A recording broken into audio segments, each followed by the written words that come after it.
تو مجھے اندازہ ہو گیا کہ الفا اپنا کام دکھانے سے پہلے بدنصیبی کا نشانہ بن گیا۔ کل شام ہمارے درمیان جو باتیں ہوئیں وہ کسی اور تک نہ پہنچے۔ اس واقعے میں تم نے کہیں بھی میرا نام لیا تو پھر میں برائی کا ذمہ دار نہیں ہوں گا۔ تم نے دیر کر دی، میں نے زہریلے انداز میں کہا۔ معلوم ہوتا ہے کہ اب تک تم سکتے کے عالم میں تھے، جو کچھ ہونا تھا وہ ہو چکا ہے۔ بکواس مت کرو۔ فون پر اس کی گھراہٹ سنائی تھی۔ تم نے میرے اوپر کیچڑ اچھالنے کی کوشش کی تو وہ تمہارے منہ پر گرے گی۔ تمہارے لیے بہتر راستہ یہی ہے کہ اپنی زبان بند رکھو، ایس ٹی ایف سے مستعفی ہو جاؤ اور کہیں روپوشی اختیار کر لو۔ کیا میرے لیے ایف بی آئی میں شاندار ملازمت کی پیشکش واپس لے لی گئی ہے؟ میں نے اس کا مذاق کا اڑانے والے لہجے میں سوال کیا۔ کرنل، تم کو اپنی ان باتوں پر پچھتانا پڑے گا۔ تم سوبراج کے مقابلے میں کچھ بھی نہیں ہو۔ وہ تمہارے ملک کا ایک نامور آدمی تھا۔ تمہیں معلوم ہے کہ ہم سے غداری کرنے کے بعد وہ کتنا خوفزدہ ہے۔ اب وہ ہم سے معافی اور سمجھوتے کا طلبگار ہے۔ گڑ گڑا رہا ہے۔ وہ جانتا ہے کہ ہم سے دشمنی مول لینے والے کو کہیں پناہ نہیں ملتی۔ اب وہی وقت تم پر آنے والا ہے۔ ٹام کے دماغ میں اپنی بڑائی اور برتری کا خناس گھسا ہوا تھا۔ اس کمنڈ میں اس سے پہلے بھی غلطی ہو چکی تھی اور اس وقت اس نے یہ اہم انکشاف کر ڈالا کہ سوبراج اپنے بارے میں ایف بی آئی کے سفاکانہ عزائم سے پوری طرح باخبر ہونے کے باوجود اس سے معافی اور سمجھوتے کا خواہاں تھا۔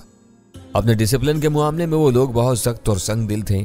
کوئی فیصلہ کر لیتے تو وقت اور فاصلے کی پرواہ کیے بغیر اسے عملی جامہ پہناتے تھے۔ ان سے مفاہمت کے لیے سوبراج کے پاس کوئی ایسی پیشکش ہونی ضروری تھی جس کے عوض ایف بی آئی والے اسے صاف معاف کر سکیں۔ اس خطے میں ان دنوں امریکیوں کی ساری دلچسپی صرف میری ذات میں مرکوز تھی۔ اپنے عالمگیر مقاصد کے تحفظ کے لیے وہ ہر قیمت پر مجھے لقمہ اجل بنانے پر تلے ہوئے تھے۔ سوبراج نے ایک طرف جہانگیر کے اغوا کا بندوبست کر کے میری گردن پر ہاتھ ڈالنے کا منصوبہ بنایا تھا، دوسری طرف وہ ٹام سے رعایت اور مفاہمت چاہتا تھا۔ بات بالکل واضح تھی کہ ٹام اس کی کسی یقین دہانی پر اعتبار کرنے پر آمادہ نہیں تھا۔ سوبراج مجھے ان کے حوالے کر کے خود کو ان کی سزا سے بچنا چاہتا تھا۔ سوبراج کا منصوبہ ناکام ہو گیا تھا۔ میرے مقدر کی خوبی کی وجہ سے الفا مجھے موت کے گھاٹ اتارنے کے چکر میں اپنی جان گنوا بیٹھا تھا۔ میرے دشمنوں کی کچھ فہمیاں دھری کی دھری رہ گئی تھیں اور میں ان کے سینوں پر مونگ تلنے کے لیے زندہ تھا۔ سوبراج تمہارے لیے کوئی نامور اور بڑا آدمی ہو سکتا ہے، میری نظروں میں اس کی حیثیت 2 ٹکے کی کسی بازاری بدماش سے زیادہ نہیں ہے۔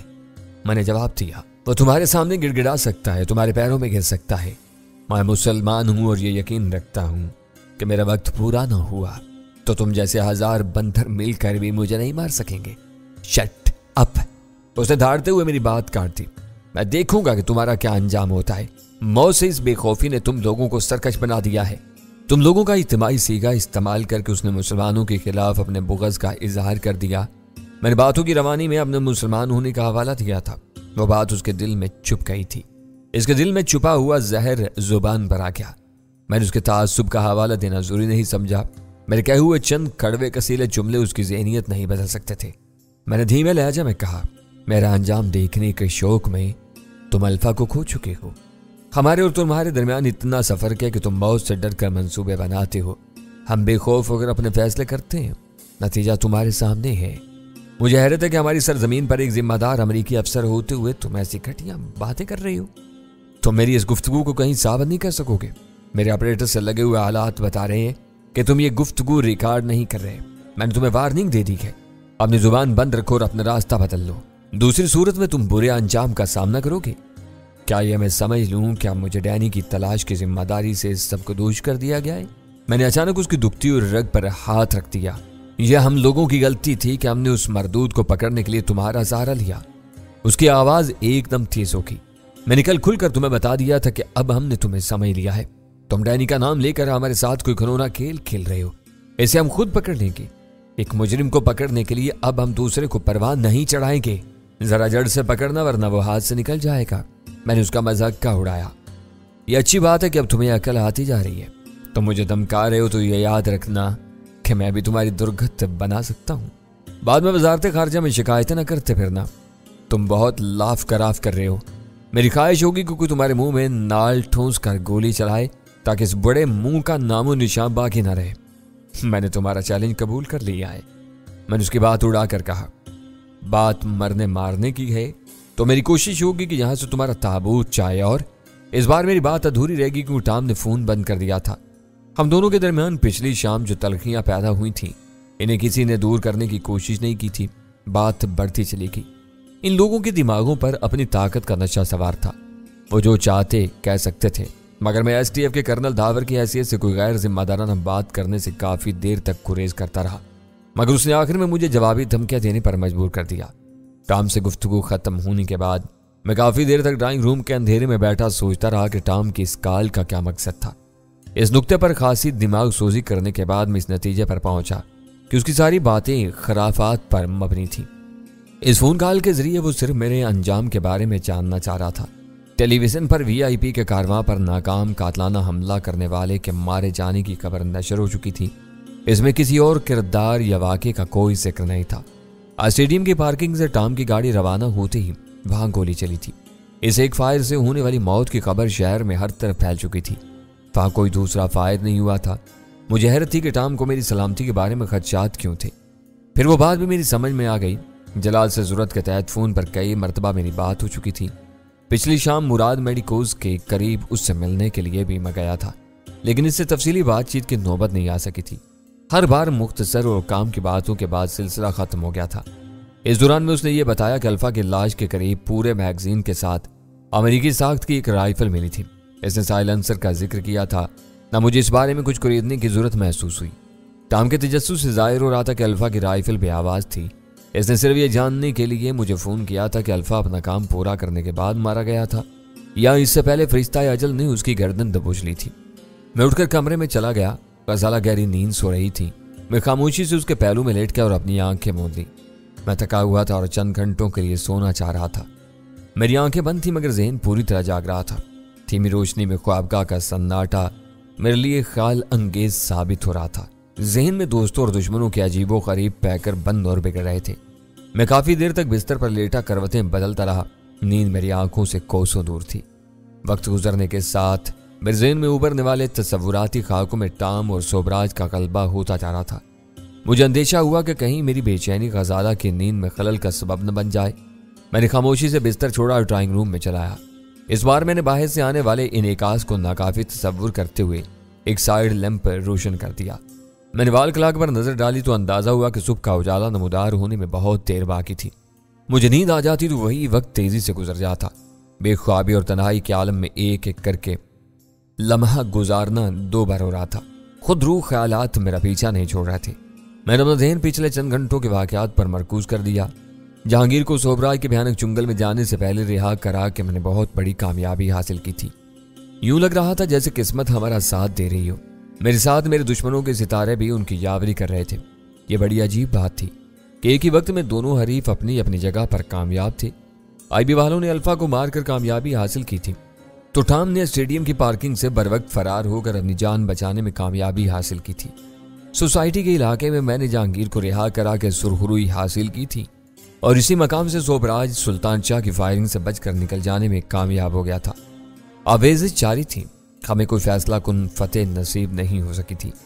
یہ نقصان ضرور ہوا تھا کہ میں کرنل داور بن کر امریکی اہلکاروں کے ساتھ بلی اور چوہے کا جو دوہرا کھیل کھیل رہا تھا اس کا خاتمہ ہو چکا تھا۔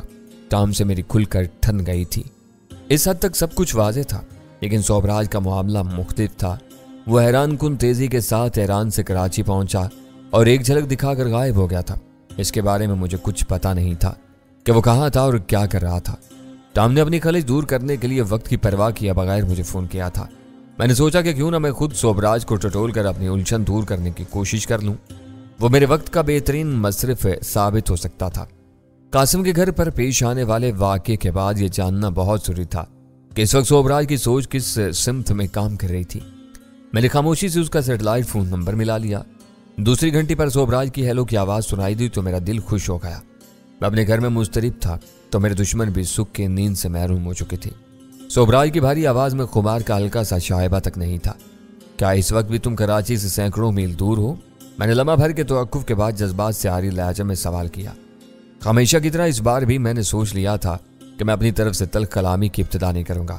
اور ڈینی، اس کے تحیر زدہ آواز آئی، کیا تمہیں جہانگیر کے سلسلے میں کوئی کامیابی ہوئی ہے؟ اس نے چالاکی سے کام لیتے ہوئے میرے سوال کا جواب کول کر دیا تھا۔ اس کا سوال بہت مشکل تھا۔ اصولی طور پر اس کے معصومانہ انداز پر مجھے پٹ پڑنا چاہیے تھا۔ مصلحت کا تقاضا تھا کہ میں نرمی سے کام دوں۔ میں نے کہا اسے انٹیلیجنس بیورو والوں نے کسی مکان کے خانے سے برآمد کر لیا ہے، ابھی وہ ان کی تحویل میں ہے۔ یہ بہت اچھی خبر ہے۔